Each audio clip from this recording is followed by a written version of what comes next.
नमस्कार। कभी सोचा है कि त्योहारों पर जो लड़ियां लगती हैं उनमें अगर एक बल्ब खराब हो जाए तो कभी-कभी पूरी की पूरी लड़ी ही क्यों बंद हो जाती है? इसका जवाब ना प्रतिरोधों को जोड़ने के तरीके में छिपा है। तो चलिए आज इसी राज को खोलते हैं। तो सोच कर देखिए, हमारे पास एक इलेक्ट्रिक सर्किट है और कई सारे प्रतिरोध हैं, मतलब रेजिस्टर्स। अब सवाल ये है कि इन्हें जोड़ें तो जोड़ें कैसे? क्या सबको एक सीधी लाइन में लगा दें या फिर करंट के बहने के लिए कई अलग-अलग रास्ते बना दें? मजे की बात यह है कि हम जो भी तरीका चुनेंगे ना, उससे सर्किट का पूरा बर्ताव ही बदल जाएगा। आइए देखते हैं कैसे। तो सबसे पहले बात करते हैं पहले तरीके की, जिसे कहते हैं श्रेणी संयोजन या सीरीज कॉम्बिनेशन। इसको समझने का सबसे अच्छा तरीका है एक लाइन में चलती हुई चींटियों को इमेजिन करना, सब एक ही रास्ते पर, एक के पीछे एक।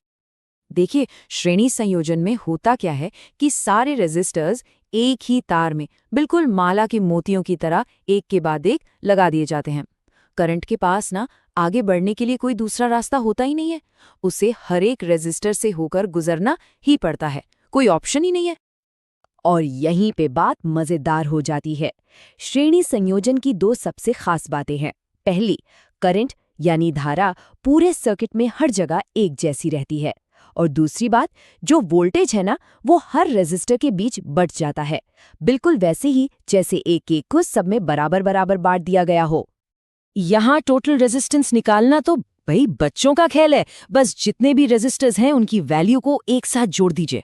जैसे मान लीजिए हमारे पास 2, 3 और 5 ओम के 3 रेजिस्टर हैं, तो कुल प्रतिरोध कितना होगा? 2 + 3 + 5 यानी कि 10 ओम। है ना एकदम आसान। और सबसे जरूरी बात, श्रेणी संयोजन में जो टोटल रेजिस्टेंस होता है ना, वो हमेशा सबसे बड़े वाले रेजिस्टर से भी ज्यादा होता है। भाई जाहिर सी बात है, क्योंकि हम करंट के रास्ते में एक के बाद एक रुकावटें जो बढ़ाते जा रहे हैं। इस पॉइंट को हमेशा याद रखिएगा।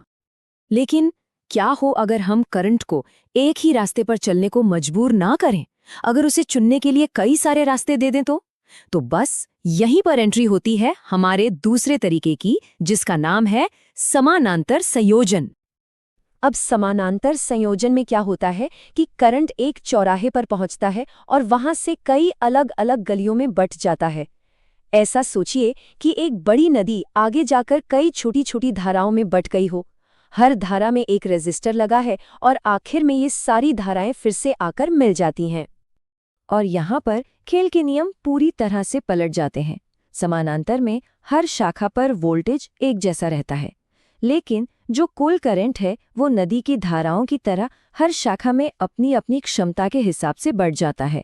मतलब वोल्टेज सेम पर करंट अलग अलग। अच्छा, अब इसका फॉर्मूला थोड़ा सा घुमावदार है, लेकिन घबराने की जरूरत नहीं है। यहाँ हम सीधे सीधे रेजिस्टर्स को नहीं जोड़ते, बल्कि उनके उल्टे यानी रेसिप्रोकल को जोड़ते हैं। मतलब 1 बटा टोटल रेजिस्टेंस बराबर होगा 1/R1 जमा 1/R2 और ऐसे ही आगे। और अब आता है असली जादू। समानांतर संयोजन में जो टोटल रेजिस्टेंस होता है ना, वो हमेशा सर्किट में लगे सबसे छोटे रेजिस्टर से भी कम होता है। जी हाँ, बिल्कुल सही सुना। ऐसा इसलिए होता है क्योंकि करंट को बहने के लिए जितने ज्यादा रास्ते मिलेंगे, उसके लिए बहना उतना ही आसान हो जाएगा। तो अब जब हम दोनों खिलाड़ियों से मिल चुके हैं, तो वक्त आ गया है इनके आमने सामने के मुकाबले का, सीरीज वर्सेस पैरेलल। चलिए देखते हैं कौन कहां बाजी मारता है। जरा इस टेबल पर गौर कीजिए। श्रेणी में करंट एक जैसा रहता है तो समानांतर में वोल्टेज, श्रेणी में वोल्टेज बढ़ता है तो समानांतर में करंट, श्रेणी में कुल रुकावट बढ़ जाती है तो समानांतर में घट जाती है। और सबसे बड़ा फर्क, श्रेणी में अगर एक भी बल्ब फ्यूज हुआ तो पूरा सर्किट बंद, जबकि समानांतर में अगर एक खराब हो भी जाए तो बाकियों पर कोई असर नहीं पड़ता। अब समझ आया दिवाली की लड़ियों का खेल? तो अब जब सर्किट के बारे में इतनी जानकारी हो ही गई है, तो चलिए ये भी देख लेते हैं कि परीक्षा में अपने जवाब को कैसे लिखें ताकि पूरे नंबर मिलें। इससे नोट कर लीजिए। एक शानदार जवाब के लिए बस ये 3 काम करने हैं। पहला, दोनों सर्किट के साफ सुथरे डायग्राम्स बनाइए। दूसरा, दोनों के टोटल रेजिस्टेंस के फॉर्मूले लिखिए। और तीसरा, बिल्कुल ऐसे ही एक तुलना करने वाली टेबल बना दीजिए। बस काम हो गया। और अब जाते जाते एक सवाल, अगली बार जब भी अपने कमरे की लाइट या पंखा चालू करें तो एक पल के लिए सोचिएगा ज़रूर कि हमारे घरों की वायरिंग श्रेणी में की जाती है या समानांतर में। और सबसे ज़रूरी सवाल, ऐसा क्यों है? इसका